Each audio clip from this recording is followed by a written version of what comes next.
Memory তো অনেক দেখেছি, তবে মেমোরির ভিতরে তো কখনো দেখি নাই যে মেমোরিটা কীভাবে চলে।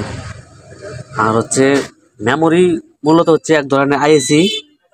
আর মেমোরি, এই আইসি যখনই প্রবলেম হয় তখনই নষ্ট হয়ে যায়।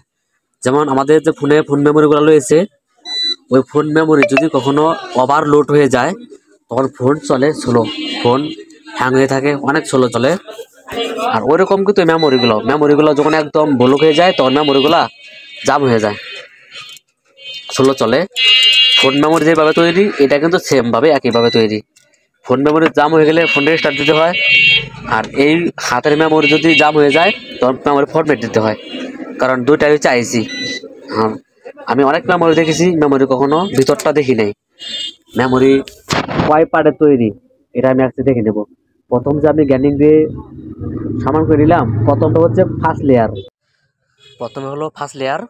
আর আইসি যে কোনো জিনিস কিন্তু এক লেয়ারে তৈরি হয় না, লেয়ার থাকে 2 লেয়ার 3 লেয়ার পর্যন্ত থাকে। আর লেয়ার বলতে এই যে তামা যে প্রথম দেখা যায়, এরকমভাবে ভিতরে আবার আরেক পার্ট তামা আছে। যে 2 লেয়ার থাকে তো আরেক পার্ট আছে, যদি 3 লেয়ার থাকে তাহলে আরও আরেক পার্ট আছে। ওইরকমভাবে 3 পার্ট থাকলে 3 লেয়ার, 1 পার্ট থাকলে 1 লেয়ার, এইভাবে তৈরি আইসি। ওর একটা টাচস্ক্রিনের আইসি যদি এরকমভাবে কাটা যায় তখন দেখা যাবে যে একটা আইসির ভিতরে লেয়ার আছে 3 লেয়ার 4 লেয়ার। আর একটা টাচস্ক্রিনের মাদারবোর্ড যদি এভাবে কাটা যায়, মাদারবোর্ডে দেখা যাবে যে motherboard 5 layer, 6 layer, 10 layer, 12 layer, 13 layer পর্যন্ত, মানে 11 লেয়ার পর্যন্ত নাকি বোর্ড আছে। কিন্তু বোর্ড ওইরকমভাবে আমি সব বোর্ড এখনও কাটি নাই।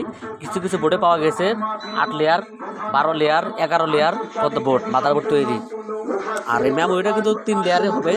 আর মেমোরির ভিতরে যে একটা প্লেট, হার্ড ডিস্কের ভিতরে একটা প্লেট থাকে, আমরা হার্ড ডিস্ক দেখেছি, হার্ড ডিস্কের ভিতরে একটা প্লেট থাকে।